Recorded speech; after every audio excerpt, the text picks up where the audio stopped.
네, 오늘은 창세기 46장부터 이제 50장까지의 말씀을 함께 나누도록 하겠습니다. 어제는 결국 요셉이 이제 형제들을 만나고, 그러면서 형제들을 만나는 가운데 하나님께서 야곱의 가문, 아버지를 만지셨고, 그 다음에 아버지뿐만 아니라 야곱의 자손들을 만지셨고, 그 다음에 요셉을 만지신, 그래서 회복해 하신 그 하나님을 우리가 볼 수 있었습니다. 우리가 하나님의 인도하심을 경험하면 가슴속에 뭐가 사라진다고요? 나만 억울한 사람이 아니었구나, 그렇죠? 그게 사라진다라고 하는 은혜를 나누었었습니다. 그래서 내가 철저하게 내 삶의 환경이 어떠하든지 간에 내 삶이 하나님의 인도함 가운데 있구나, 이거를 빨리 깨닫는 성도가 가장 복된 성도입니다. 이게 안 되면 왜 내 인생은 맨날 이 모양이야? 왜 나는 이렇게 힘들어야 돼? 하나님은 내 기도를 외면하시는 거야? 우린 이렇게 가는 거죠. 그러나 여러분, 어제도 말씀드렸지만 우리 하나님은 하나님의 백성들 그 어느 한 사람도 실수하여 잃어버리거나, 실수하여 넘어지게 하거나, 실수하여 죽게 만들거나 이러는 일이 없습니다. 그래서 우리 하나님이 어떤 하나님이에요? 전능하신 하나님. 야곱이 결국 고백했던 게 뭐예요? 전능하신 하나님, 내가 아들을 잃으면 잃으리로다. 이게 우리가 어제 나눴던 아주 중요한 말씀이었어요. 그 인생 가운데 결국 인생의 끝자락에서 하나님이 기다렸던 고백, 전능하신 하나님, 그리고 내가 아들을 잃으면 잃으리로다. 여러분, 하나님을 붙잡게 되면 내가 재산을 잃으면 잃으리로다, 하나님으로 충분합니다. 내가 명예를 잃으면 잃으리로다, 하나님이 내 안에 계시니 나는 충분합니다. 여러분, 세상에 이루어지는 것 때문에 우리가 걱정할 필요가 없습니다. 하나님의 손에 딱 붙들려 있으면 세상에 이루어지는 것 때문에 우리가 두려워하지 않을 수 있다라고 하는 거예요. 당당하십시오. 하나님이 여러분들을 실수하여 놓치는 일이 없습니다. 오늘 이제 그 마지막 장면을 보게 되는데 46장 들어가 보시죠. 46장 1절 함께 읽습니다. 시작.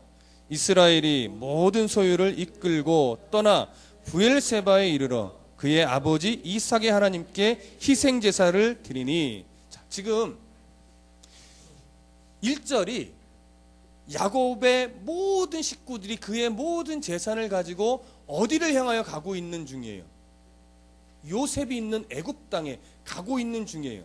자, 지금 이 가고 있는 발걸음의 야곱의 기분을 한번 생각해 보세요. 어쩔 수 없이 가는 걸까요? 막 설레임과 죽은 줄만 알았던 그 요셉. 근데 그 요셉이 그냥 살아있는 정도가 아니라 애굽의 실권자인 총리가 되어 있대요. 얼마나 기쁠까요? 지금 막 KTX를 타고 가도 너무 느려. 지금 이 상황은요, 무슨 말씀인지 아시겠죠? KTX를 타고 가도 느린 상황이란 말이에요. 그런데 가다가 브엘세바에 이르러서 멈췄어요. 브엘세바는 어디냐면 가나안 지경의 가장 남쪽이에요. 여기를 벗어나면 이제 광야를 거쳐서 애굽으로 들어가는 거예요.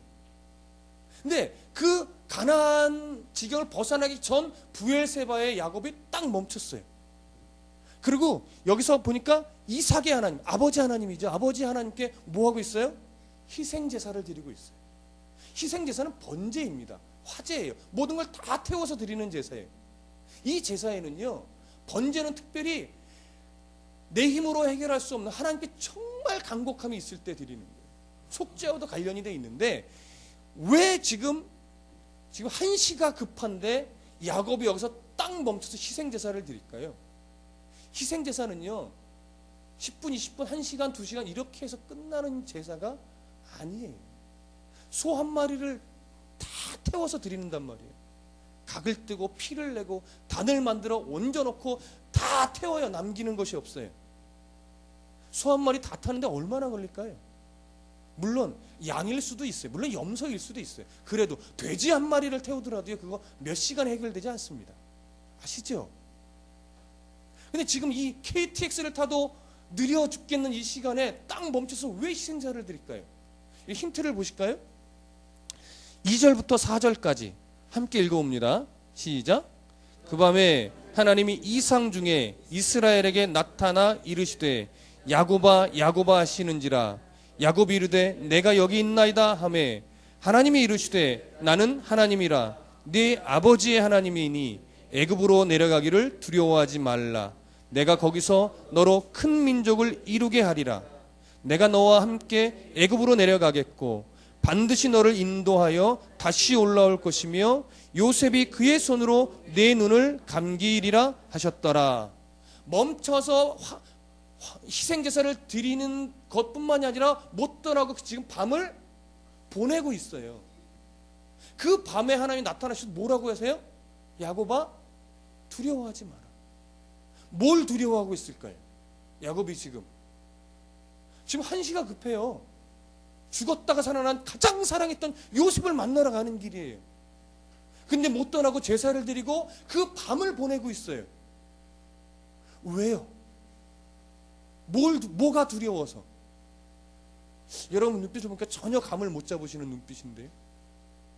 성경 구절 찾아볼까요? 창세기 12장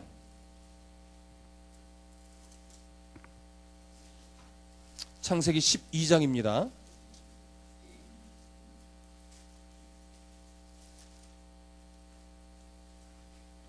창세기 12장 14절부터 20절까지 함께 읽어보겠습니다. 시작.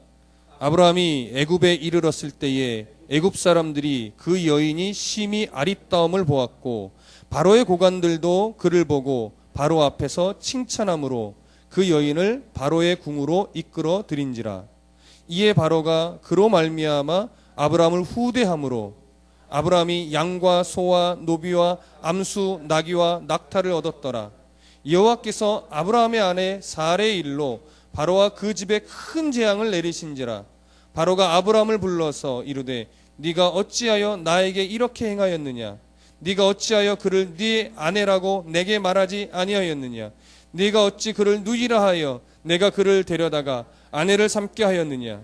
네 아내가 여기 있으니 이제 데려가라 하고 바로가 사람들에게 그의 일을 명하매 그들이 그와 함께 그의 아내와 그의 모든 소유를 보내었더라. 자, 어떤 장면이죠?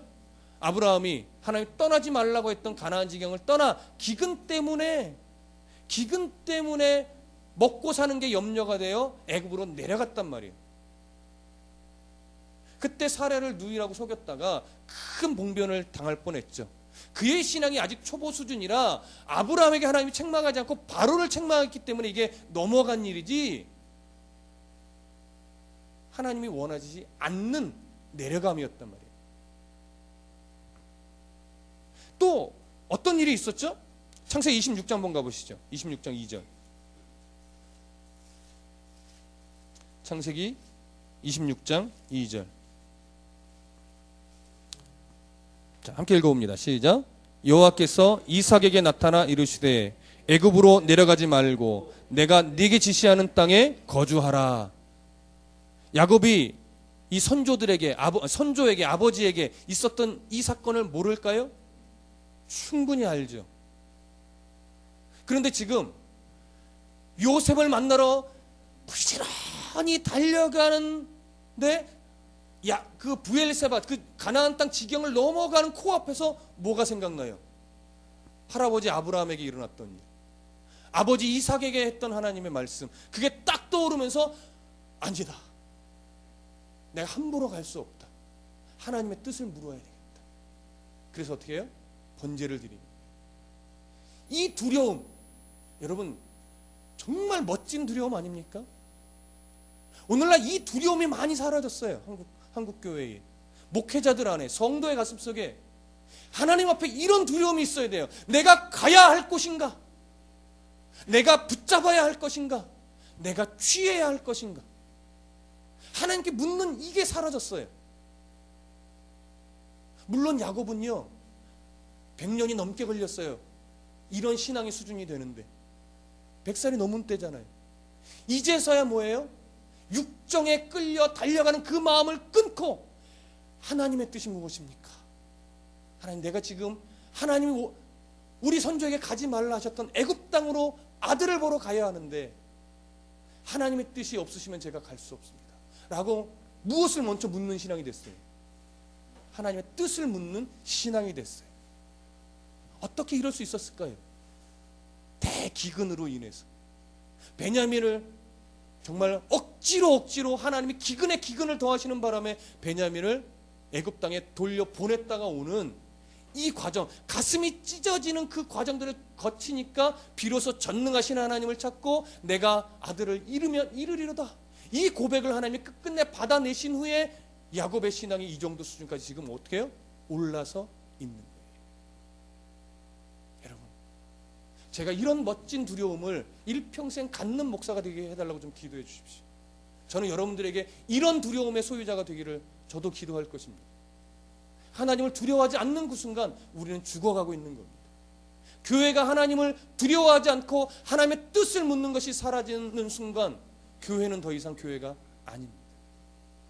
우리들 안에 이 두려움, 하나님의 뜻을 먼저 묻고 내가 가야 할 곳인가, 내가 잡아야 할 것인가, 이런 것에 대한 두려움을 항상 소유하는 성도가 되시기를 소원합니다. 이제 46장 8절에서 27절을 좀 보시죠. 다 보실 필요는 없고요. 27절만 보셔도 될 것 같습니다. 27절, 46장 27절 함께 읽습니다. 시작. 애굽에서 요셉이 낳은 아들은 2명이니 야곱의 집 사람으로 애굽에 이른 자가 모두 70명이었더라. 이 얘기는 지금 8절부터 쭉 야곱 가문에 지금 애굽으로 내려가고 있는 자손들을 쭉 나열한 거예요. 근데 그 인원수가 몇 명이라고요? 네, 어떻게 이렇게 딱 맞을 수 있을까요? 7 그리고 10 이런 것들은 우리가 성경에서 하나님이 기뻐하는 숫자잖아요. 구속과 관련된 숫자예요. 그래서 이것은 야곱의 지금 내려가는 식솔들이 꼭 70명이라는 얘기가 아니에요. 구속을 향한 그 의미를 담은 7이라는 숫자와 완전수 10을 곱하여서 의도적으로 70이라는 숫자를 지금 맞추고 있는 겁니다. 왜요? 지금 야곱의 가족이 애굽으로 내려가는 그 길은 하나님이 허락하셔서 옛 선조들에게 주어졌던 언약에 근거하여 내려가는 길이에요. 그래서 하나님이 두려워하지 마라, 너희들은 이미 하나님 앞에서 거룩한 자손으로 인침을 받았다, 그러한 어떤 확증을 주시는 겁니다. 그리고 내려가는 그 길에서 이제 구원을 향한 그 발걸음이 될 터인데 너희가 두려움으로 나에게 멈춰 묻고 내가 그 길을 허락하였으니 이제 그 걸음에는 뭐가 일어나요? 하나님께서 충만한 번영의 길로 이끌어 가신다라고 하는 거예요. 확실한 보호의 손길이 함께 있을 것이라는 것에 대한 어떤 확실한 상징의 의미를 지금 이 가문에 심어 놓고 있는 거예요. 우리에게 그것을 보여주는 거예요. 왜 이것이 하나님의 구속을 향한 보호와 그 충만한 번성의 의미가 담겨 있는가? 오늘 본문을 조금 더 흘러내려가다 보면 그래서 이 말씀을 하셨구나, 이걸 여러분 이해하게 될 겁니다. 자, 그러면 이제 28절 부분으로 좀 더 넘어가시죠. 46장 28절부터 30절 함께 읽습니다. 시작. 야곱이 유다를 요셉에게 미리 보내어 자기를 고센으로 인도하게 하고 다 고센 땅에 이르니 요셉이 그의 수레를 갖추고 고센으로 올라가서 그의 아버지 이스라엘을 맞으며 그에게 보이고 그의 목을 어긋맞춰 안고 얼마 동안 울매 이스라엘이 요셉에게 이르되 네가 지금까지 살아있고 내가 네 얼굴을 보았으니 지금 죽어도 족하도다. 지금 거의 22년 만에 죽었다고 생각했던 아들을 만나는 겁니다. 그간 야곱이 가슴에 품었던 그 응어리, 그리고 요셉이 가슴에 있었던 그 보고 싶음과 그 겪었던 아픔들, 그 모든 것들이 지금 이 안고 우는 통곡 가운데 다 담겨 있죠. 네. 얼마나 이 장면이 정말 눈물의 상봉입니까? 그런데 야곱이 이제 이렇게 말합니다. 요셉의 얼굴을 보면서 다 통곡하고 운 후에 네 얼굴을 보았으니 지금 죽어도 족하도다. 이 말은 루터는 이런 식으로 해석했어요. 내가 너를 만났으니 이제 내가 지금 죽어도 아까울 것이 하나도 없구나. 지금 죽어도 이제 아쉬운 것이 하나도 없구나. 여러분, 야곱이 이런 인물이 아니었잖아요. 아무리 가져도 부족한 사람이었어요. 자기의 출세를 위해서, 자기의 어떤 그 가지고 싶은 욕심을 위해서 무엇이든 할 수 있는 그런 사람이었단 말이에요. 근데 그가 이제 이 노년의 때에 하나님이 인생을 두고 만지고 오면서 이제 세상의 모든 욕심을 다 내려놓은 성숙한 야곱의 모습으로 이제서야 어때요? 변화되어 있는 겁니다. 이게 바로 야곱을 만지시는 그 하나님의 손길이에요. 자, 31절부터 34절 이제 또 읽습니다. 시작.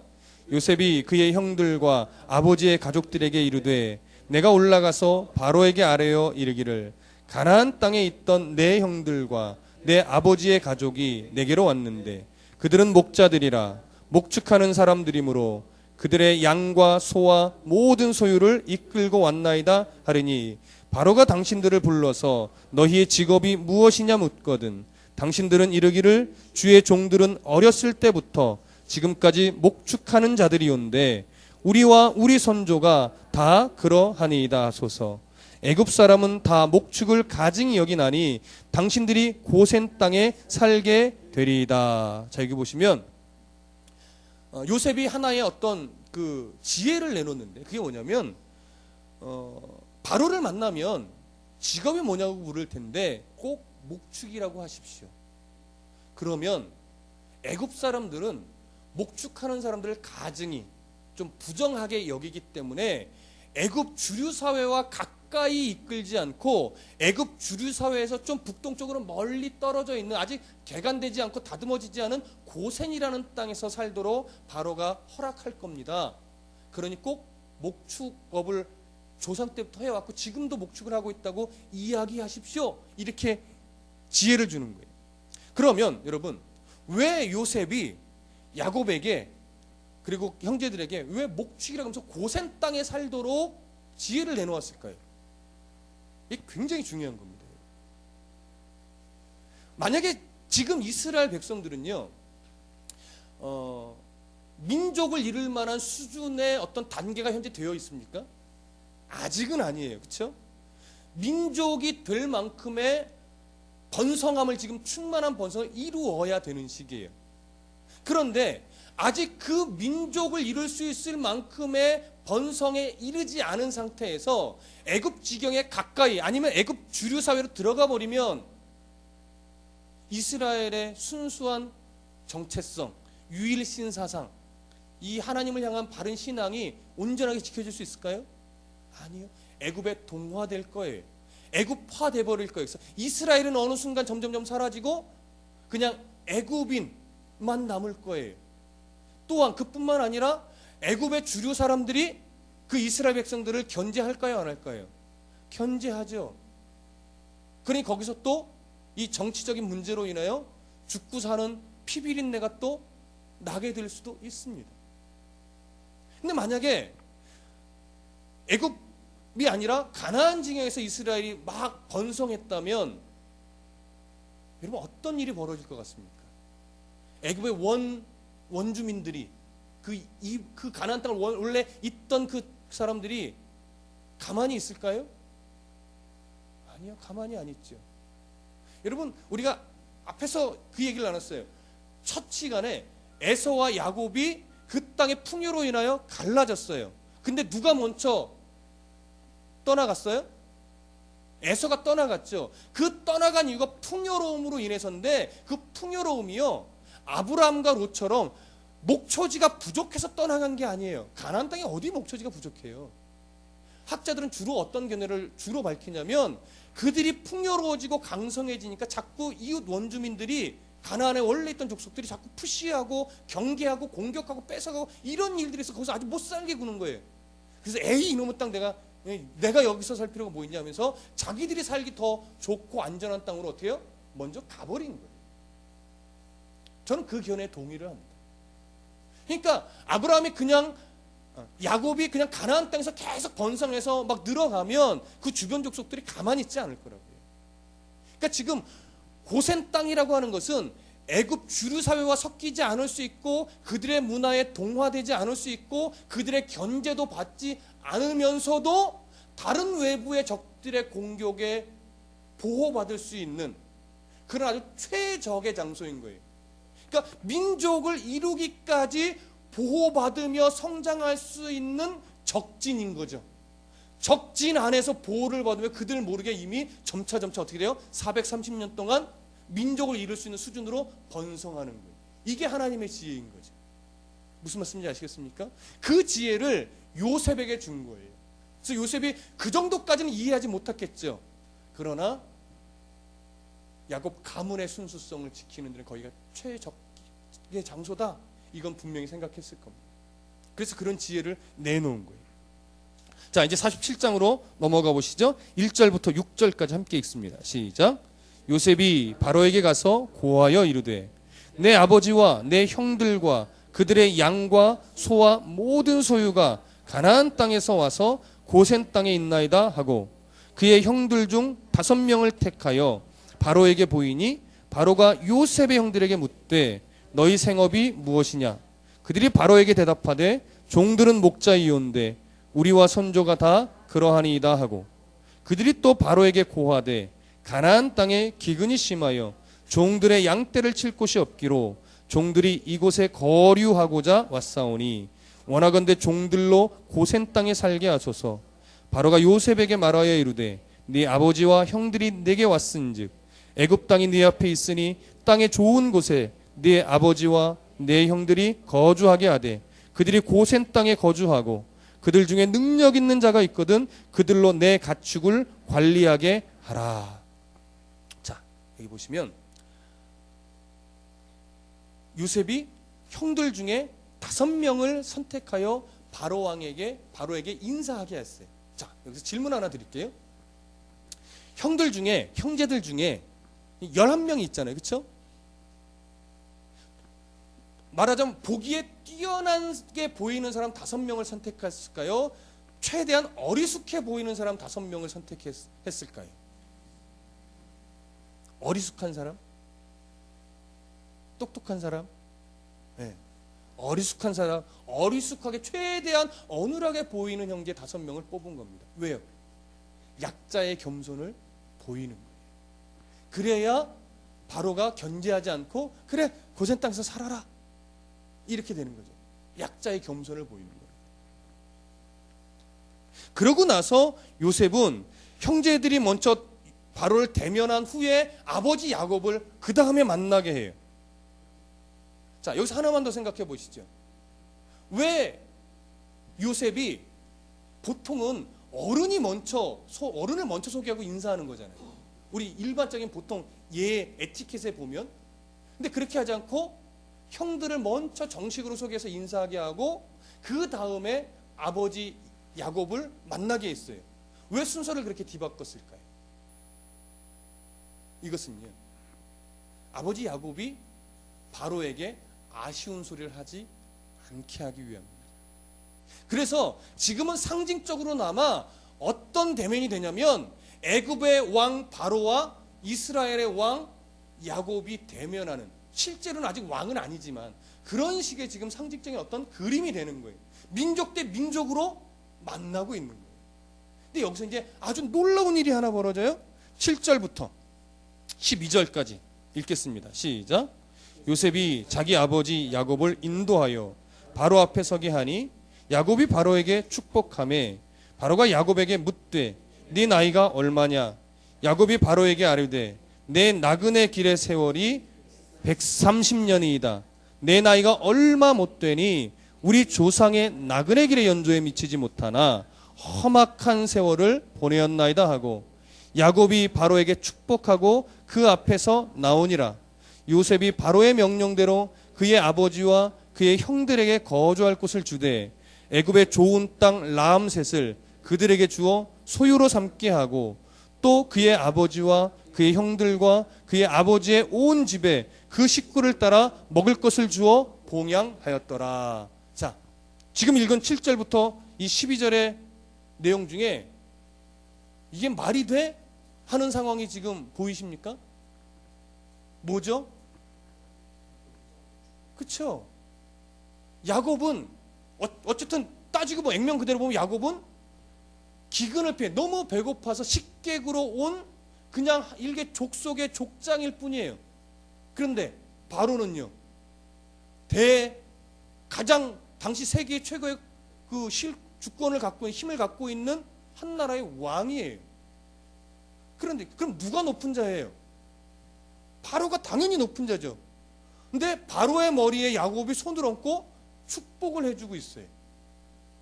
어떤 학자들은 이게 그냥 문안 인사다 이렇게 해석을 하는데 그렇지 않은 것으로 보입니다. 이게 문안 인사 아닙니다. 진짜 축복한 거예요. 어떤 축복이요? 장수를 기원하는 축복으로 봅니다. 왜일까요? 잘 보세요. 저를 보셔도 됩니다. 당시 애굽은 사람이 가장 죽기에 이상적인 나이, 그러니까 사람이 이때까지 살면 가장 최고로 잘 사는 거야, 이런 나이가 몇 살이냐면 110세예요. 가장 이상적인. 그 얘기는 뭐예요? 그때까지 사는 사람이 거의 없단 얘기예요. 그 당시 애굽의 성인 남자의 평균 수명이 45세였다라고 하는 기록들이 있습니다. 그러니까 지금 바로의 나이도 기껏해야 40대 전후이겠지요. 그런데 오는 이 야곱의 모습을 보니까 이 하얀 백발에 인생이 묻어있는 주름에 보니까 이게 100살이 훨씬 넘어 보이는 거죠. 그러니까 경이로워요, 안 경이로워요? 경이롭죠. 어떻게 저렇게 노인이 될 때까지 살 수 있을까? 도대체 어떤 신을 섬길래, 뭐 이런 식이죠. 경이로워하는데 이제 장수의 축복을 해주려고 딱 들어오는데 바로가 먼저 묻는 거예요. 네 나이가 몇 살이냐? 네 나이가 몇 살이냐? 그랬더니 야곱이 뭐라고 말합니까? 야곱이 바로에게 묻되 내 나그네 길의 세월이 130년이다. 기가 찰 노릇이 깜짝 놀라는 거죠. 바로가 130년이다. 근데 거기서 뭐라고 말합니까?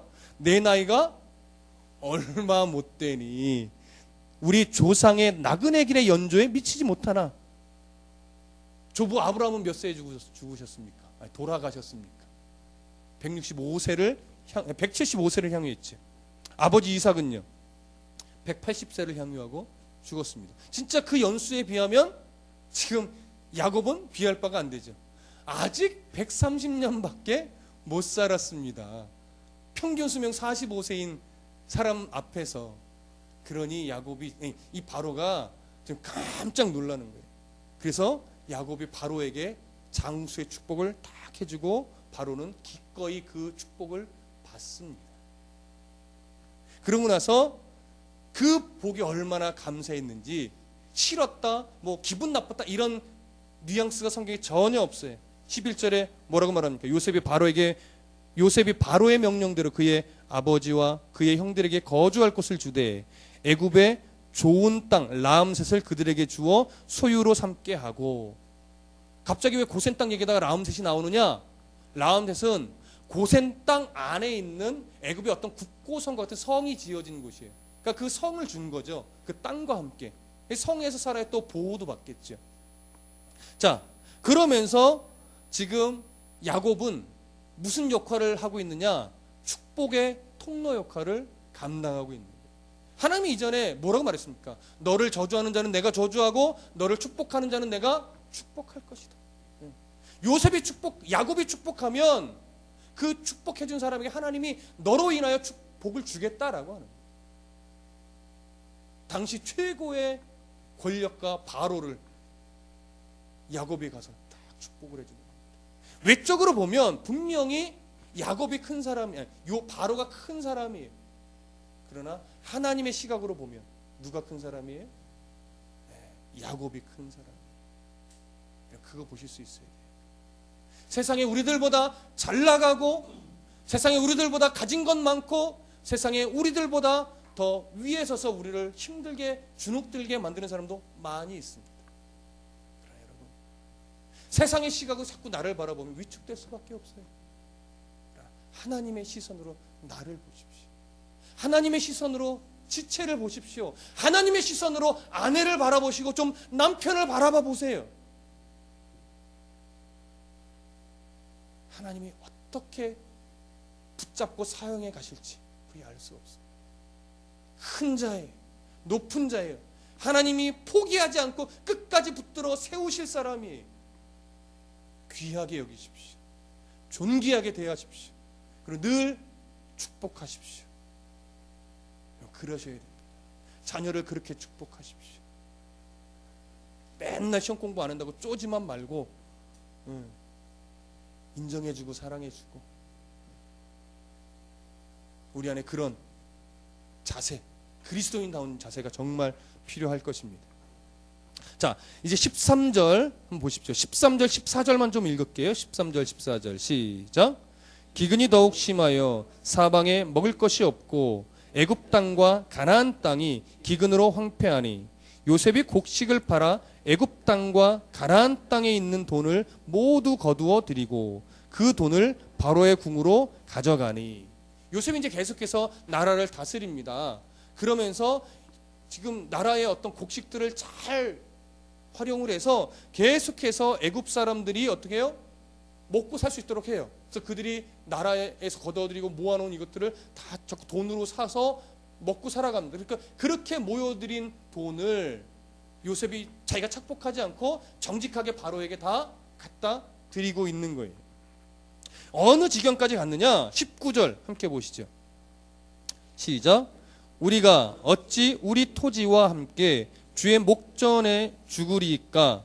우리 몸과 우리 토지를 먹을 것을 주고 사소서. 우리가 토지와 함께 바로의 종이 되리니 우리에게 종자를 주시면 우리가 살고 죽지 아니하며 토지도 황폐하게 되지 아니하리이다. 그 기근이 얼마나 계속해서 심각한지 이제 사서 먹던 것들 먹다가 이제 모두 팔거나 살거 모든 재산들이 다 떨어진 거예요. 방법이 없어요. 그래서 어떻게 해요? 우리를 나라의 종으로 삼아주시고 우리에게 땅을 경작할 수 있도록 해주십시오. 기꺼이 요셉이 그들을 다 종으로 받고 땅을 경작할 수 있게 해주고 이제 토지 제도를 만들어서 5분의 1만 나라에 바쳐라. 5분에 사는 너희들이 먹고 종자로도 쓰고 그렇게 해서 너희들이 생명을 유지해라 하면서 애굽 지경의 모든 땅과 사람들이 누구의 소유가 돼요? 바로 왕의 소유가 되는 거예요. 여러분 이 장면이요, 잘 들어보세요. 초점이 요셉의 지혜가 대단한데, 요셉의 정직이 대단한데 혹시 이렇게 보이십니까? 물론 그것이 없다라는 얘기는 아니에요. 그러나 본문이 가지고 있는 초점은 그것이 아니에요. 잘 보세요. 지금 야곱과 그의 가문은 누구의 수혜를 입은 겁니까? 누구의 은혜를 입은 겁니까? 사실 액면으로 보면 바로의 은혜를 입은 거예요. 바로에게 땅을 받고 바로에게 곡식을 얻어서 살아가는 거예요. 그러나 야곱 가문만 수혜자입니까? 아니요. 바로도 요셉이 없었으면, 하나님이 요셉을 통하여 복 주지 않았으면 이러한 은혜를 입을 수 있어요? 없단 말이에요. 바로도 수혜자라고 하는 것 보여주고 있는 거예요. 요셉을 통하여 애굽도 하나님의 은혜를 덧입고 있더라라고 하는 거죠. 언약의 가문이 가는 곳에, 언약의 가문을 돕는 그 자리에 하나님이 복으로 임하여 주시는 겁니다. 그들이 이뻐서가 아니라. 그래서 여러분들이 축복의 통로여야 돼요. 그래서 여러분들이 요셉처럼 더 정직해야 돼요. 요셉처럼 더 성실해야 돼요. 그리고 요셉처럼 실력도 있으셔야 돼요. 그것이 나를 뽐내기 위해서가 아니라 하나님의 자녀이고 여러분들이 축복의 통로이기 때문에 그렇습니다. 성실하고 정직하고 실력이 있으셔야 돼요. 근데 종종 보면 자기가 노력하지 않고 자기가 게을러서 겪는 고난을 내가 주를 위해 받는 고난이라고 착각하는 사람도 종종 있어요. 여러분, 좋은 성적 거두기 위해서는 기도가 지름길이 아니죠. 공부해야죠. 세상의 사랑은 또 마찬가지입니다. 성도는 기도만 하면 다입니까? 아니란 말이에요. 근데 자꾸 성도가 신앙과 삶을 기도의 시간으로 얼마나 열심히 기도했냐로 자꾸 이렇게만 승부하려는 경향이 많이 있어요. 아닙니다. 기도하며 성실하십시오. 기도하며 정직하십시오. 기도하며 실력을 쌓으십시오. 그래야 하나님이 더 잘 쓰십니다. 더 사랑하는 건 아니에요. 우리가 아무리 못나 있어도 우리를 향한 하나님의 사랑은 똑같이 100입니다. 기도하지 않아도 우리를 100만큼 사랑하시고, 기도하고 봉사하고 헌신해도 우리를 100만큼 사랑해요. 우리의 어떠함 때문에 우리를 향한 하나님의 사랑이 변하지는 않습니다. 그러나 우리가 그리스도인답지 못하게 생각하고, 그리스도인답지 못하게 정직하지 못하고 성실하지 못하면 하나님의 가슴이 아파요. 아이고, 너 조금 더 다듬어져야 되겠구나. 야, 내가 너 조금 더 좀 푸시해야 되겠다. 야, 너 예수 믿는 사람들 왜 이렇게 게으르니? 너 나 사랑한다면서 왜 이렇게 정직하지 못하니? 하나님이 가슴이 아프시지. 세상은 정직하면 실패하기 딱 좋아요. 세상은요, 너무 성실하기만 하면요, 세상은 오히려 외면할 수도 있어요. 그러나 하나님이 그 영혼을 붙잡고 이끌어 가시는 거예요. 우리 그걸 배워야 되고, 그걸 자녀들에게 보여줘야 되고, 가르쳐 주셔야 돼요.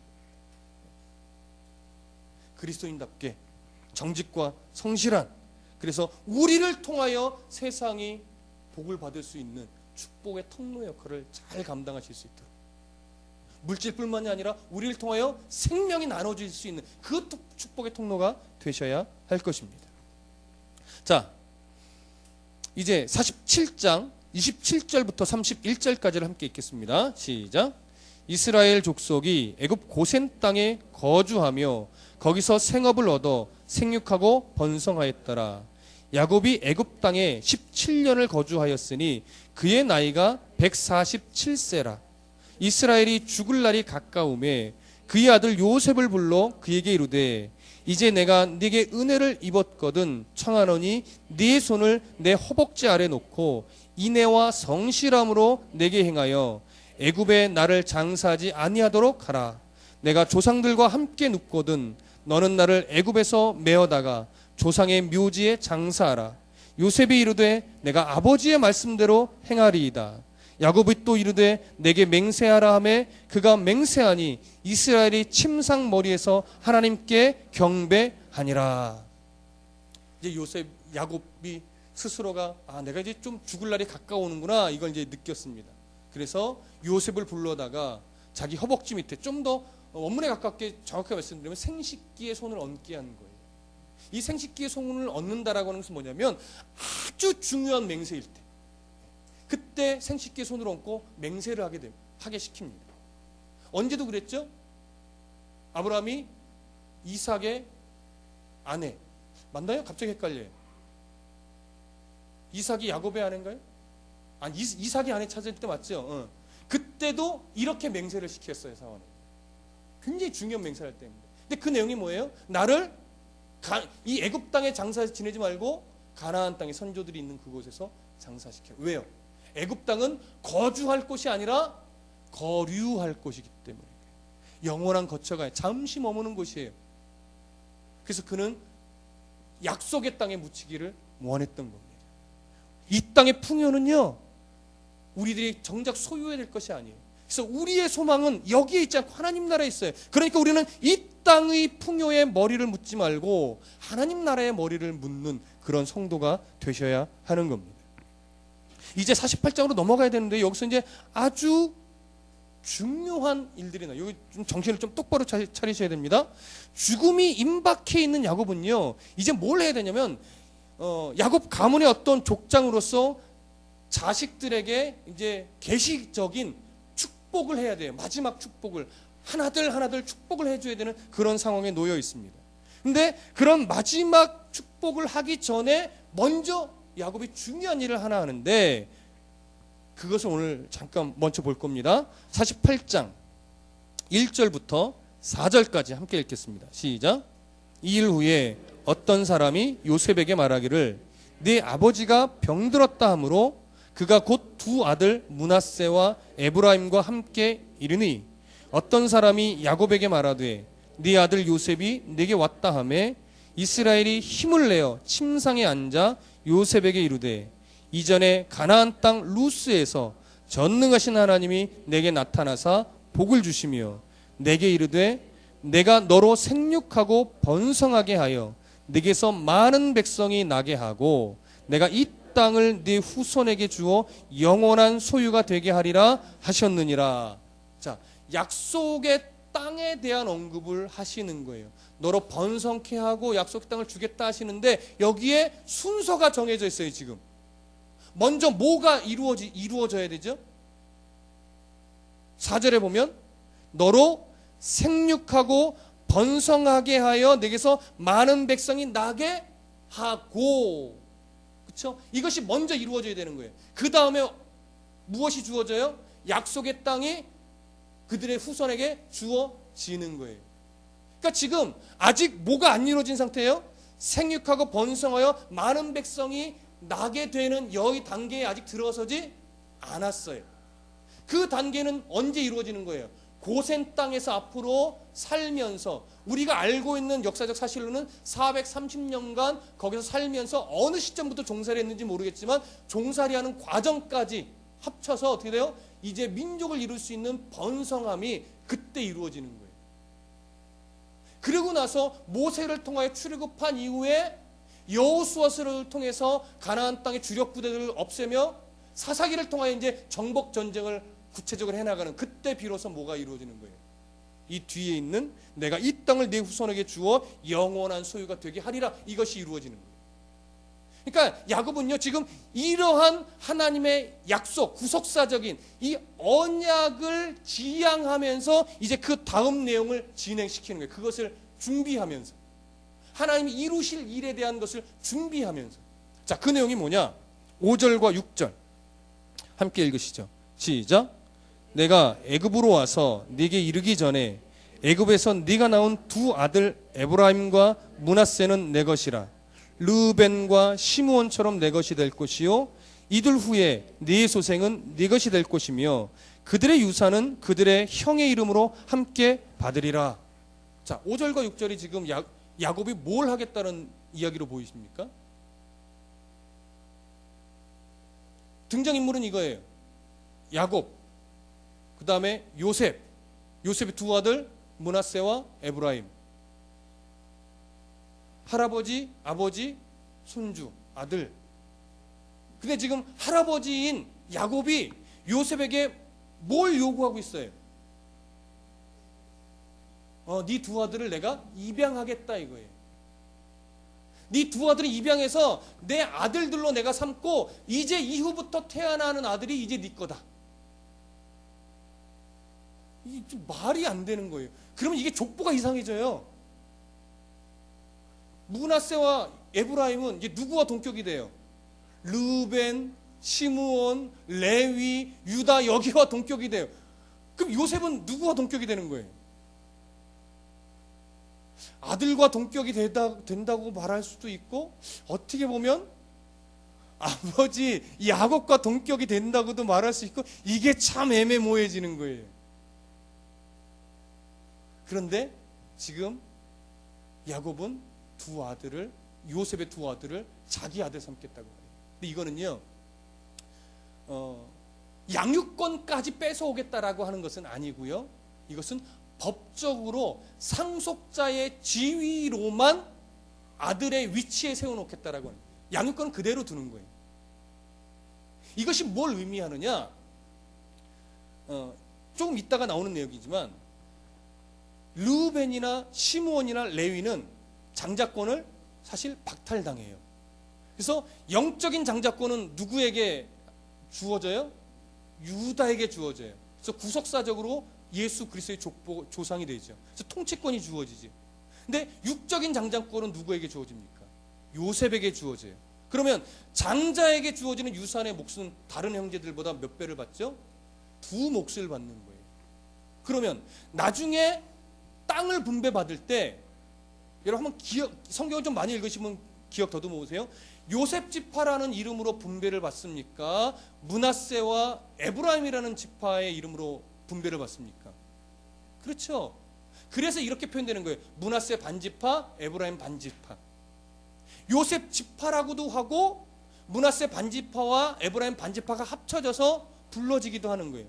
그러니까 몫을 므낫세 지파로 하나 받고 에브라임 지파로 하나 받는 거예요. 근데 참 놀라운 것은 레위 지파는 기업을 상속으로 받습니까? 안 받죠. 제사장 그룹이 되어서 각 흩어져서 제사장의 역할을 하고 땅을 기업으로 안 받아요. 그러다 보니까 결과적으로 몇 지파가 땅을 기업으로 받아요? 결국 12지파가 받게 되는 거예요. 왜? 요셉은 안 받으니까. 요셉은 따로 안 받고 두 아들 이름으로 받으니까 두 아들과 또 레위 지파가 빠져버리니까 결과적으로는 12지파가 받게 되는 거예요. 그래서 육적 장자의 몫은 요셉 몫이 되는 거예요. 이런 하나님 어떤 섭리를 이루어 가시는 거예요. 자, 일단 그 정도까지만 보고요. 그래서 지금 야곱이 이렇게 두 아들을 자기 아들로 법적으로만 상속자의 권리를 주기 위해선 법적 지위로만 이렇게 입양을 합니다. 근데 이것이 야곱의 뜻이 아니라 하나님의 뜻이에요. 그걸 알게 된 거예요. 그건 조금 더 뒤로 나아가면 이제 이해가 되실 겁니다. 자, 8절부터 몇 절까지 보시냐면 16절까지 보시죠. 8절부터 16절 시작. 이스라엘이 요셉의 아들들을 보고 이르되 이들은 누구냐? 요셉이 그의 아버지에게 아뢰되 이는 하나님이 여기서 내게 주신 아들들이니이다. 아버지가 이르되 그들을 데리고 내 앞으로 나아오라. 내가 그들에게 축복하리라.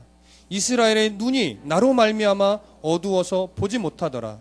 요셉의 두 아들을 이끌어 아버지 앞으로 나아가니 이스라엘이 그들에게 입 맞추고 그들을 안고 요셉에게 이르되 내가 네 얼굴을 보리라고는 생각하지 못하였더니 하나님이 내게 네 자손까지도 보게 하셨도다. 요셉이 아버지의 두 무릎 사이에서 두 아들을 물러나게 하고 땅에 엎드려 절하고 오른손으로는 에브라임을 이스라엘의 왼손을 향하게 하고 왼손으로는 므낫세를 이스라엘의 오른손을 향하게 하여 이끌어 그에게 가까이 나아가매 이스라엘이 오른손을 펴서 차남 에브라임의 머리에 얹고 왼손을 펴서 므낫세의 머리에 얹으니 므낫세는 장자라도 팔을 엇맞구어 얹었더라. 그가 요셉을 위하여 축복하여 이르되 내 조부 아브라함과 아버지 이삭이 섬기던 하나님, 나의 출생으로부터 지금까지 나를 기르신 하나님, 나를 모든 환난에서 건지신 여호와의 사자께서 이 아이들에게 복을 주시오며 이들로 내 이름과 내 조상 아브라함과 이삭의 이름으로 청하게 하시오며 이들이 세상에서 번식되게 하시기를 원하나이다. 이제 뭐가 시작이 되는 거냐면 공식적인 입양 절차가 시작이 되는 거예요. 그래서 8절에서 뭐라고 말해요? 이스라엘이 요셉의 아들들을 보고 이르되 이들은 누구냐? 몰라서 물어요? 네, 알면서도 묻는 거죠. 왜요? 법정이나 어떤 공식적인 자리에 가면 먼저 신원을 확인하잖아요. 신분을. 그래서 눈이 어둡기도 하지만 그 공식적인 절차가 시작되는 의미에서 이들이 누구냐 묻는 거예요.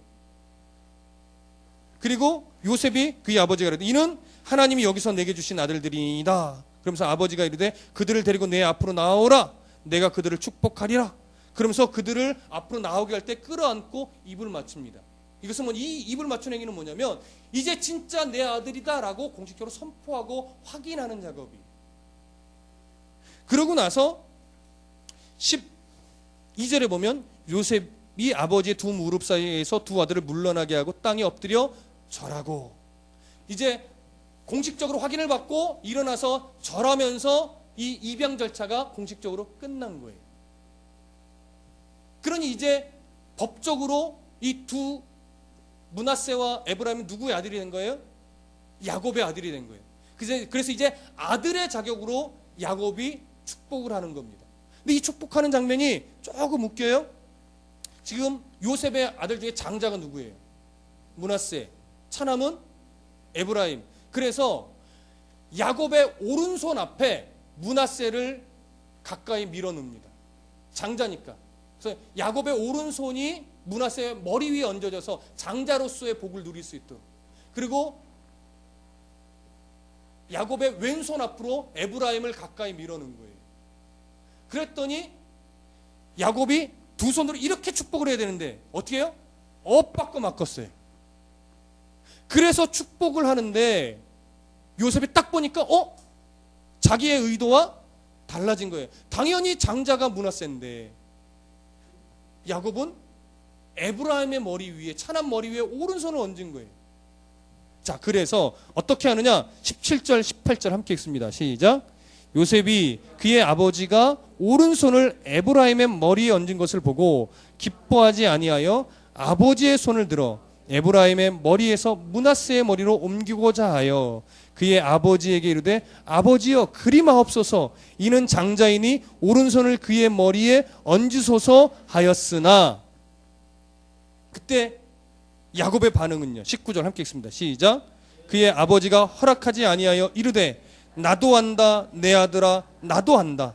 그도 한 족속이 되며 그도 크게 되려니와 그의 아우가 그보다 큰 자가 되고 그의 자손이 여러 민족을 이루리라 하고. 자, 야곱이 뭐라고 말해요? 나도 안다. 아들아 나도 안다 이거예요. 내가 눈이 어둡고 지금 총명이 흐려져서 이렇게 하는 것이 아니라 우리의 전통과 우리의 습관으로는 당연히 장자의 머리에 장자로서 축복을 해주는 것이 마땅하나 하나님의 뜻은 그것이 아니다라고. 왜 그렇게 하셨는지는 모르겠어요. 하나님이 왜 그렇게 하셨습니까? 물으면 성경은 이야기하지 않아요. 그냥 그게 하나님의 뜻이에요. 그래서 나도 그렇게 하고 싶었지만 너도 그렇게 하고 싶은지 내가 알지만 하나님의 뜻이 그것이 아니기 때문에 내가 손을 바꿀 수가 없다라고 하는 거죠. 그래서 다시 48장 조금 앞으로 넘어가 보시면요. 성경이 아주 정확해요. 48장 1절에 보시면 이 일 후에 어떤 사람이 요셉에게 말하기를 내 아버지가 병들었다 하므로 그가 곧 두 아들 누구와 누구요? 므낫세와 에브라임과 함께 장자를 먼저 이야기하고 차남을 두 번째로 이야기하죠. 근데 야곱은 달라요. 5절 내가 애굽으로 와서 내게 이르기 전에 애굽에서 내가 낳은 두 아들 에브라임과 므낫세는 내 것이라. 정확하게 순서를 바꿔서 이야기하고 있어요. 어떻게 야곱이 이렇게 하나님의 뜻을 앞세우는 사람이 될 수 있었습니까? 기가 막힌 거죠. 얼마 전까지만 해도요, 육정에 매이고 자기 욕심에 매이고 물질에 매여서 하나님을 자기 우선순위 뒤에 두고서 살아오던 사람이에요. 하나님을 뒤에 두고서 열심히 앞으로만 달려가던 인물이 바로 야곱이란 말이에요. 근데 이 대기근을 넘어서고 베냐민을 애굽 땅에 보내는 그 시점으로 해서 야곱은 바뀌어집니다. 바로를 축복하는 수준으로 바뀌고 내 뜻보다 자식의 뜻보다 하나님의 뜻을 앞세우는 수준으로 바뀌어져 가는 거예요. 여러분 이게 형통입니다. 결국 하나님이 바꾸어 놓으시는 그 손길 속에 놓여서 살아가는 것, 이것이 형통이에요. 그래서 저나 여러분들의 지금 형통한 삶을 살고 있는 거예요. 뭐가 형통해? 이게 형통한 거야? 아직 뭘 못 보고 계시는 거예요?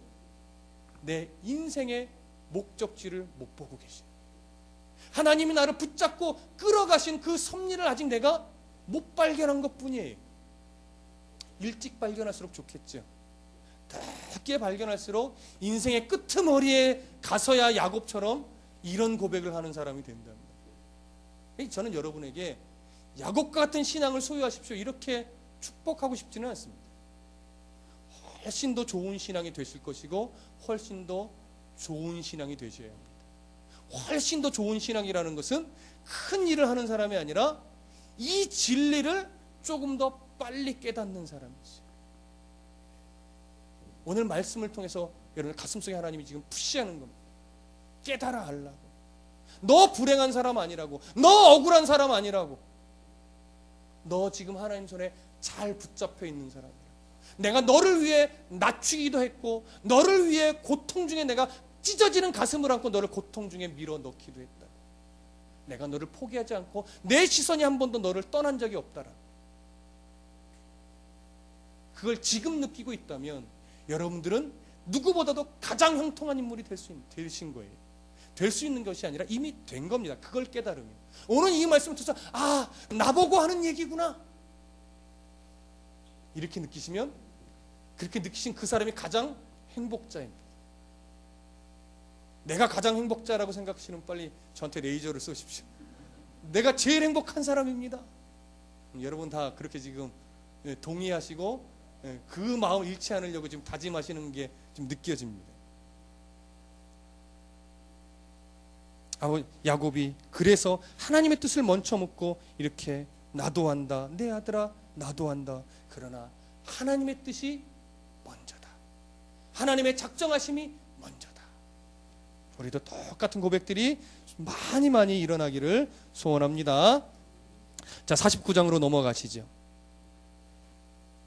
49장으로 넘어가면 이제 나머지 자식들에게 이제 마지막 복의 메시지를 이제 주고 있습니다. 우선 보실 부분은 다 보진 않을 겁니다. 중요한 분들만 좀 보실 건데, 먼저 큰아들 루벤을 좀 보시죠. 3절과 4절 함께 읽습니다. 시작. 루벤아, 너는 내 장자요, 내 능력이요, 내 기력의 시작이라. 위풍이 월등하고 권능이 탁월하다마는 물에 끓음 같았은즉 너는 탁월하지 못하리니 내가 아버지의 침상에 올라 더럽혔음이로다. 그가 내 침상에 올랐었도다. 야곱은 여기 보시면 루벤아 너는 내 장자요 내 능력이요 내 기력의 시작이라. 이 시작은 첫 열매라라고 하는 의미예요.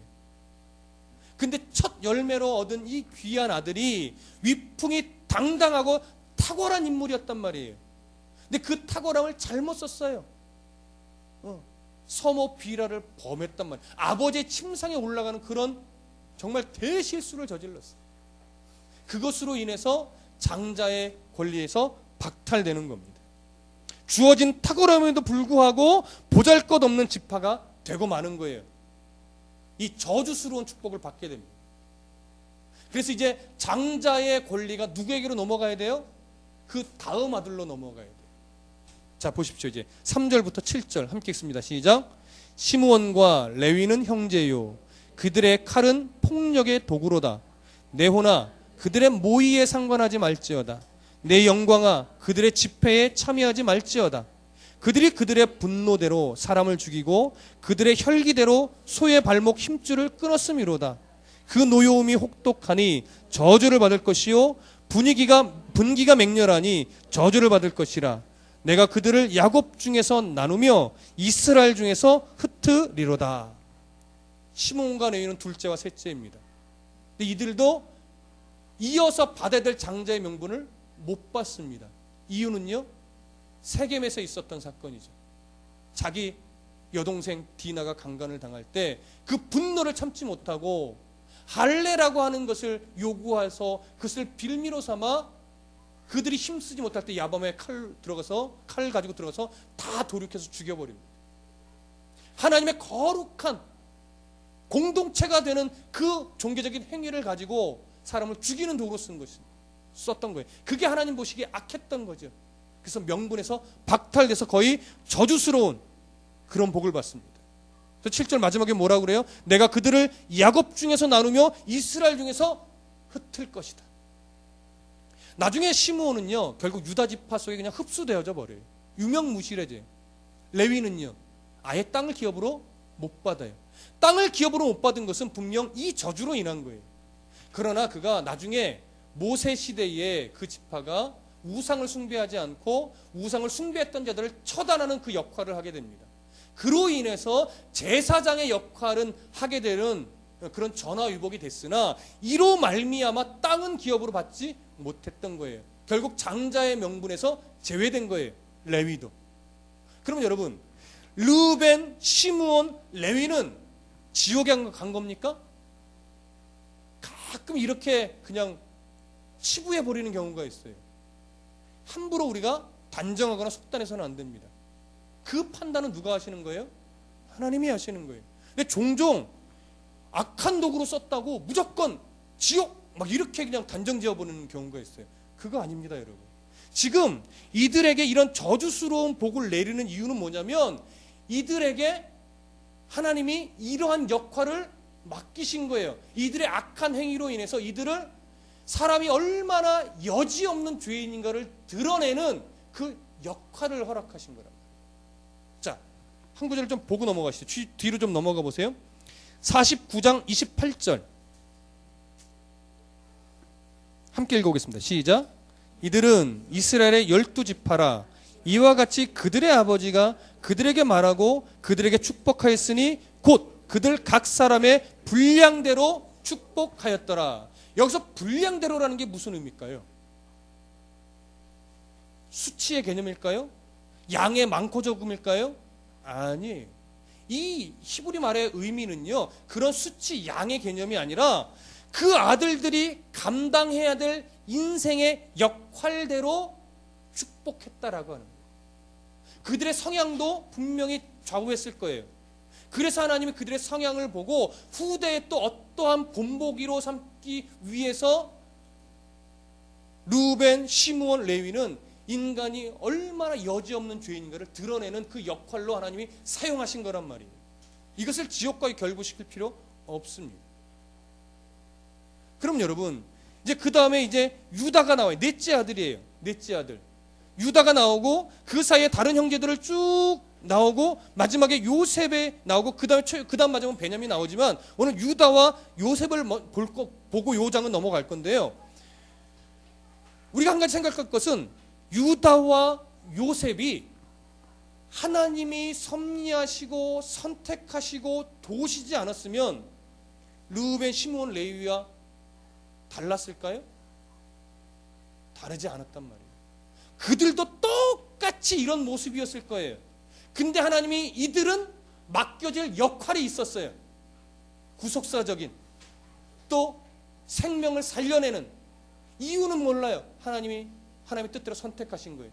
그래서 이들을 더 놓치지 않고 간섭하고 그 역할대로 간섭하여 섭리하신 결과 유다는 결국 영적인 장자로, 요셉은 육적인 장자로서의 역할을 감당하는 역할을 부여받은 거죠. 그러니 이들은 만만 감사를 할 수밖에, 하나님 옆에 올려드릴 수밖에 없는 존재가 된 겁니다. 여러분, 이것을 아셔야 돼요. 자칫 유다의 뛰어남, 요셉의 아주 뛰어남, 이런 식으로 바라보시지 않으셨으면 좋겠습니다. 요셉도 하나님의 선택을 안 받았으면 그도 별 수 없는, 이들과 별반 다를 것이 없는 그런 존재일 뿐이라는 사실 꼭 기억하시고 그 시각을 가지고 보셔야 돼요. 이 은혜, 이 선택의 은혜. 자, 유다 보시죠. 유다야, 너는 네 형제의 찬송이 될지라. 네 손이 네 원수의 목을 잡을 것이요 네 아버지의 아들들이 네 앞에 절하리로다. 유다는 사자 새끼로다. 내 아들아, 너는 움킨 것을 찢고 올라갔도다. 그가 엎드리고 웅크림이 숫사자 같고 암사자 같으니 누가 그를 범할 수 있으랴. 규가 유다를 떠나지 아니하며 통치자의 지팡이가 그 발 사이에서 떠나지 아니하시기를 실로가 오시기까지 이르리니 그에게 모든 백성이 복종하리로다.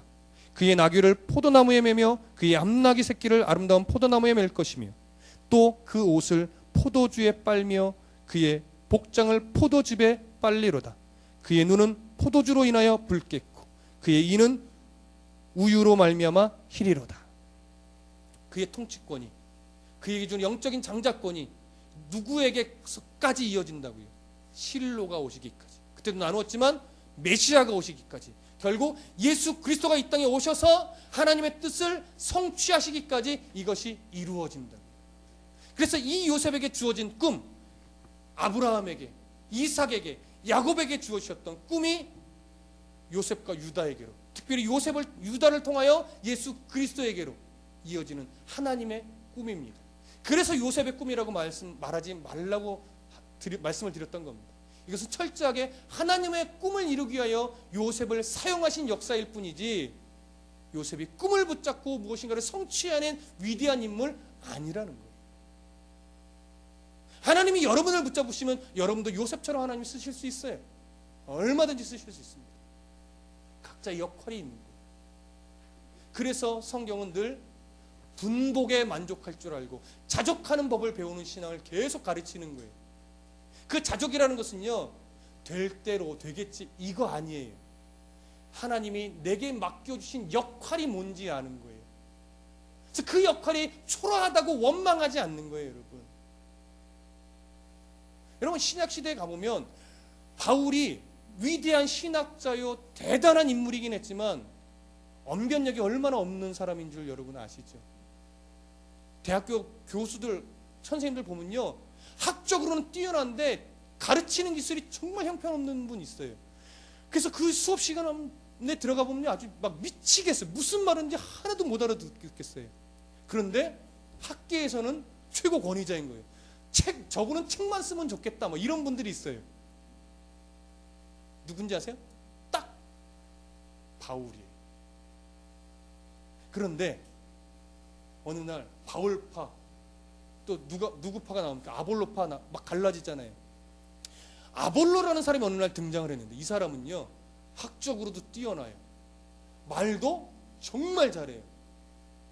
그러니까 이 사람이 말을 하면 막 쏙쏙 들어오는 거죠. 쏙쏙 들어오는 거예요. 그러면서 어떻게 나가요? 나는 바울이 더 좋다, 나는 아볼로가 더 좋다, 이게 파당이 지어지는 거예요. 근데 그때 이 이야기를 들은 바울이요, 백성이 뭐라고 말하냐면, 우리는 하나님이 주신 대로 전할 뿐이다. 너희들이 누가 좋다 누가 좋다 이거 나누지 마라. 내가 그것 때문에 마음에 비교가 일어나고 내가 화가 나고 내가 저 사람보다 더 잘해야 되는데 이런 욕심 난 안 가질 거다. 왜? 내게 주신 것이 이만큼이기 때문에 내가 주신 분복대로 하는 것이다. 아볼로는 아볼로가 받은 것을 가지고 전하는 것이고 나는 내가 받은 것을 가지고 전하는 것이다. 이렇게 얘기를 합니다. 근데 또 어떤 에피소드가 있냐면, 바울이 어느 날 가르치는데 이 성도들이 못 알아먹는 거예요. 그래서 어느 날 아볼로에게 편지를 써요. 아볼로요, 이 사람들이 내가 설교하니까 도무지 못 알아먹으니 당신이 좀 와서 내 대신 설교 좀 해주시오. 근데 아볼로가 뭐라고 말하냐면, 그들은 제가 가도 못 알아먹을 겁니다. 저는 안 가겠습니다.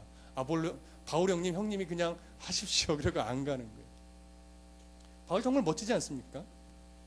자기에게 주어진 게 뭔지를 아는 거예요. 자기에게 맡겨진 역할이 뭔지 아는 거예요. 그것보다 더 가지려고 욕심 부리지 않는 거예요. 그래서 자족하는 법을 배우고, 그래서 만족하는 법을 배우며 주신 것 가지고 달려가는 삶을 사는 것이, 그것이 바울의 삶이었어요. 우리가 본받을 것은 바로 그겁니다, 여러분. 주신 것에 감사할 수 있으십시오. 없는 것으로 막 원망하고 불평하지 말고요, 주신 것이 무엇인지를 알고 주신 것을 활용하는 성도가 되셔야 돼요. 주신 것을 가지고 달려가는 성도가 되어야 돼요.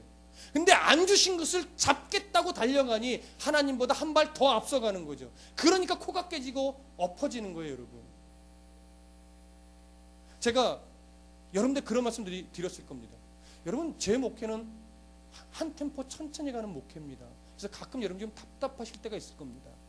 근데 제가 왜 한 템포 천천히 가는 목회를 하려고 하냐면, 저도 사람이기 때문에 제 욕심 따라 자꾸 하나님보다 한 걸음 앞서가려고 하는 게 저 안에도 있기 때문에, 제가 계획을 세고 제가 뭔가 하려고 하면 꼭 하나님보다 앞서가더라라는 거죠. 그게 아무리 거룩해 보이고 명분이 있다 할지라도 하나님은 안 기뻐하시는 거예요. 야, 너 내 발자국 보고 따라오면 안 되냐? 내가 꼭 네 발자국 보고 따라가야 되니? 하나님이 자꾸 그 마음을 주시는 거죠. 그러니까 뭔가를 하고 싶을 때는 한 템포 좀 천천히, 하나님이 좀 앞서가시게 하고 그 뒤를 따라가려고 하는 거예요. 근데 저도 걱정이 돼요. 지금은 그런데 나중에 뭔가 좀 잘 되는 것 같다고 막 제가 앞서서 달려갈까 봐. 여러분, 그것도 좀 기도해 주십시오. 하나님 한 발자국 뒤에서 한 템포 천천히 하나님 발자국 보고 따라가는 목회를 끝까지 지켜갈 수 있게 해달라고. 여러분들도 마찬가지입니다. 우리들의 인생이요, 자꾸 조급해져요. 왜요? 내게 주신 분복이 뭔지를 자꾸 모르고 욕심만 생겨가니까 불안해지고 하나님보다 자꾸 한 발자국 가는 거예요. 명분은 있어요. 기도하면서 하나님보다 앞서가. 예배하면서 하나님의 뜻보다 내 뜻이 자꾸 앞서. 그러니까 어느 누구도 그 사람이 이상하다고 안 보고 하나님이 너무하시다 그러는 거지. 하나님이 너무하실 수 있는 분이에요? 우리 하나님은 그런 분이 아니란 말이에요. 우리 하나님은 실수가 없으신 분이에요. 오류가 없으신 분이라고요. 근데 자꾸 우리는 뭐라고 해요? 하나님 너무해요. 도대체 이 신앙 고백과 우리가 갖고 있는 불평은 뭐가 맞는 건지 모르겠어요. 신실하신 하나님. 그러다가 어느 순간 너무하신 하나님. 자꾸 이렇게 왔다 갔다 하는 거죠. 중심을 바르게 잡으십시오. 내 역할이 뭔지를 늘 기억하셨으면 좋겠습니다. 자, 22절, 49장 22절로 가시죠. 22절부터 26절까지 함께 읽습니다. 시작. 요셉은 무성한 가지 곧 샘 곁에 무성한 가지라. 그 가지가 담을 넘었도다.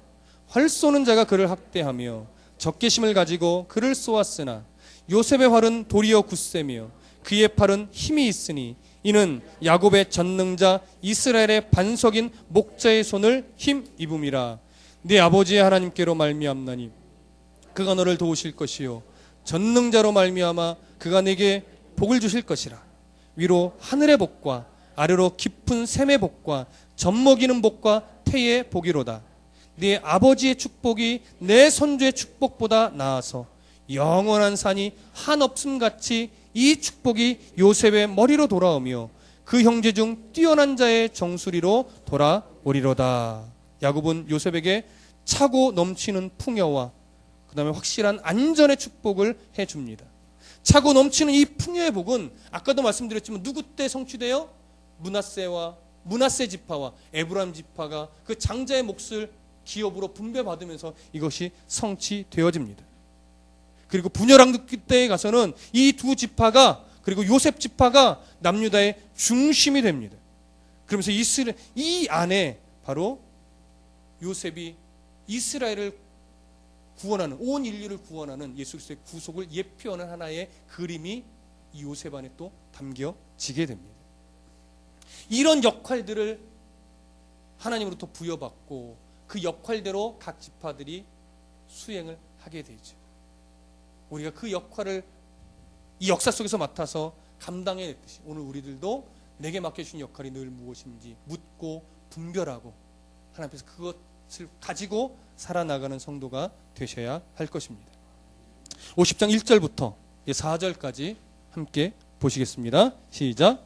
요셉이 그의 아버지 얼굴에 굽으려 울며 입맞추고 그 수종도는 의원에게 명하여 아버지의 몸을 향으로 처리하게 하매 의원이 이스라엘에게 그대로 하되 40일이 걸렸으니 향으로 처리하는 데는 이 날수가 걸림이며 애굽 사람들은 70일 동안 그를 위하여 곡하였더라. 여기까지예요.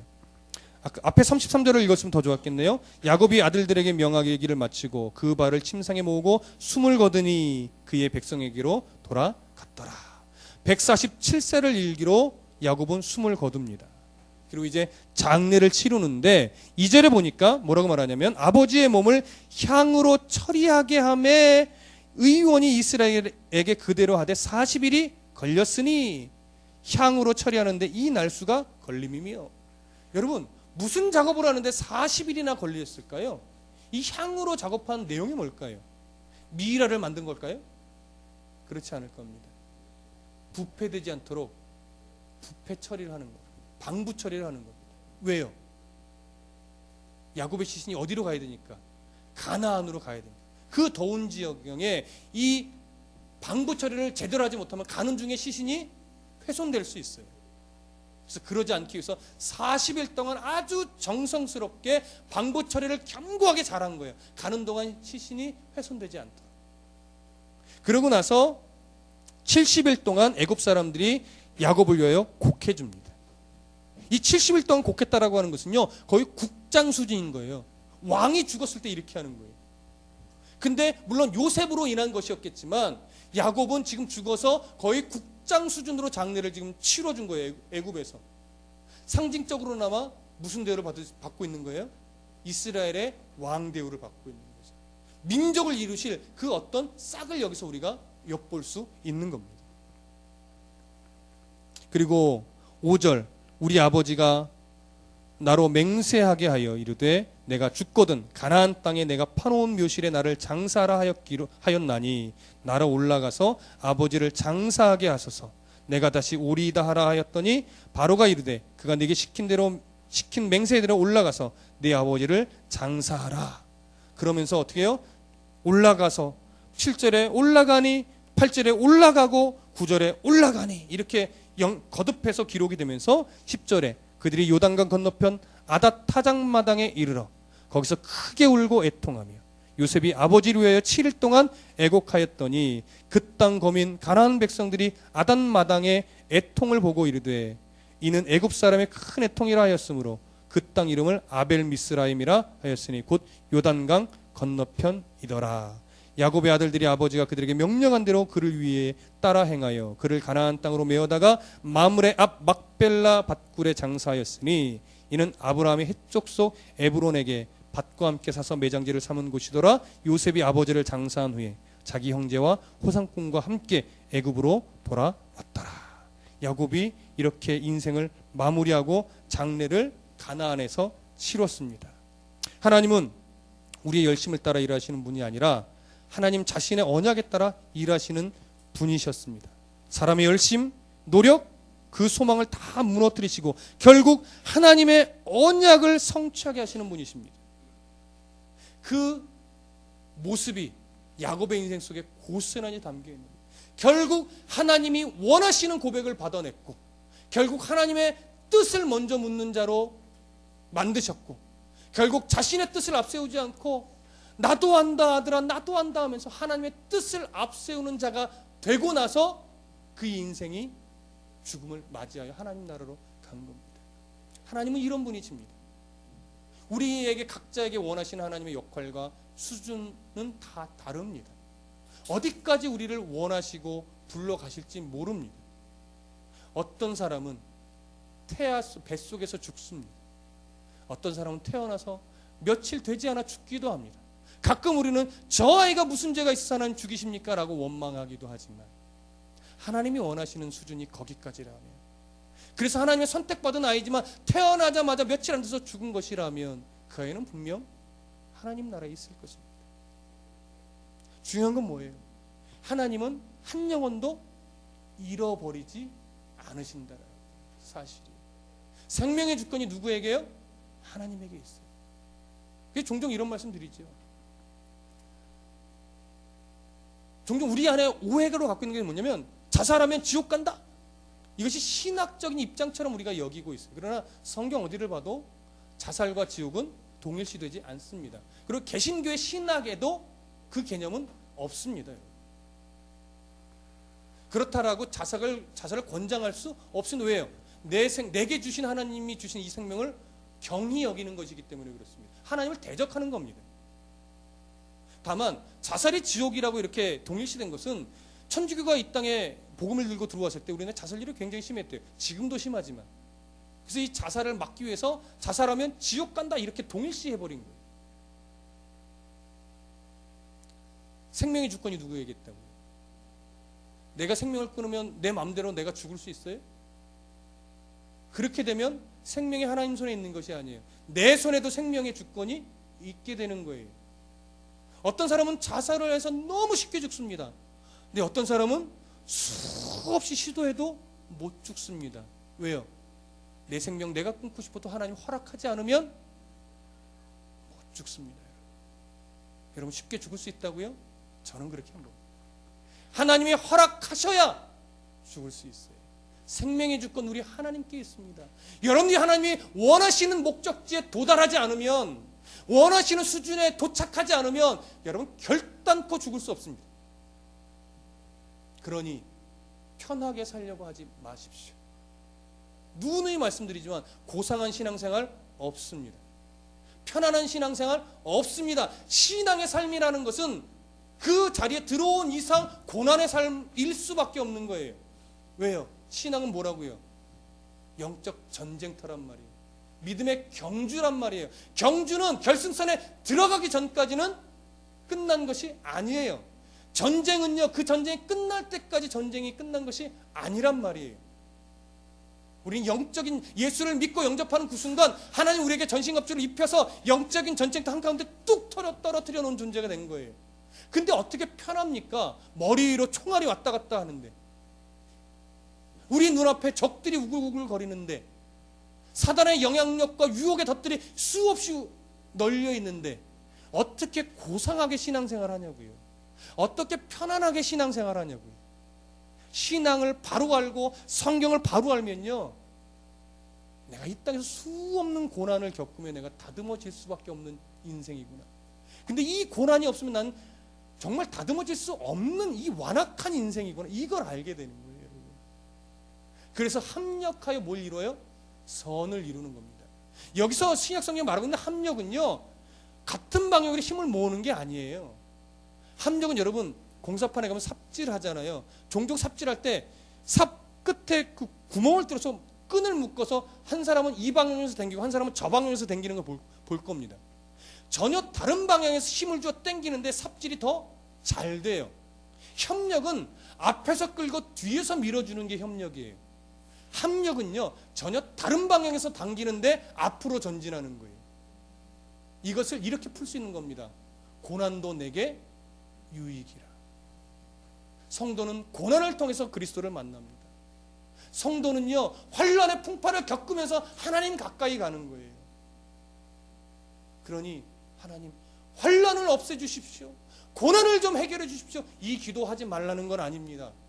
그 기도도 필요합니다. 그리고 때론 잘 들어주시기도 합니다. 그런데 더 성숙한 기도는 뭐냐면요, 고난 속에 하나님의 뜻을 발견하게 해주십시오. 환난 속에 하나님의 마음을 읽을 수 있도록 저에게 신앙의 눈을 뜨게 해주십시오. 이렇게 기도 줄이 결국 이어져요. 예수님처럼 이 고난을 지나가게 해주십시오. 이 잔을 내 뜻대로 마시고 아버지 뜻대로 되게 해주십시오. 이게 성도가 마땅히 해야 될 기도인 거예요. 야곱이 그 모델이 되어 이제 죽었습니다. 그리고 50장 15절부터 21절 함께 좀 읽어보시죠. 이제 거의 끝나갑니다. 15절부터 21절 시작. 요셉의 형제들이 그들의 아버지가 죽었음을 보고 말하되 요셉이 혹시 우리를 미워하여 우리가 그에게 행한 모든 악을 다 갚지나 아니할까 하고 요셉에게 말을 전하여 이르되 당신의 아버지가 돌아가시기 전에 명령하여 이르기를 너희는 이같이 요셉에게 이르라. 네 형들이 내게 악을 행하였을지라도 이제 바라건대 그들의 허물과 죄를 용서하라 하셨나니 당신의 아버지의 하나님의 종들인 우리 죄를 이제 용서하소서 하매 요셉이 그들이 그에게 하는 말을 들을 때에 울었더라. 거기까지만 읽으시죠. 아버지가 죽자 형들 안에 무슨 두려움이 생겼어요?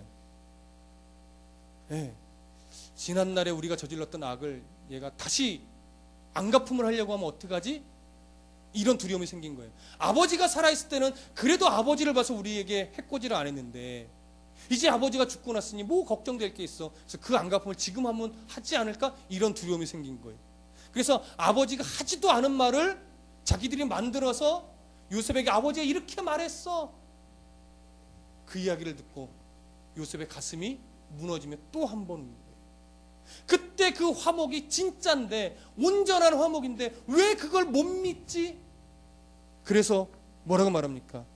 그의 형들이 또 와서 친히 와서 요셉 앞에 엎드려 이르되 우리는 당신의 종들이라. 두 번째 와서 절하는 겁니다. 이때 아마도 요셉은 첫 번째 꿈과 두 번째 꿈이 이렇게 성취되나 아마 그 생각을 했을지도 모르겠습니다.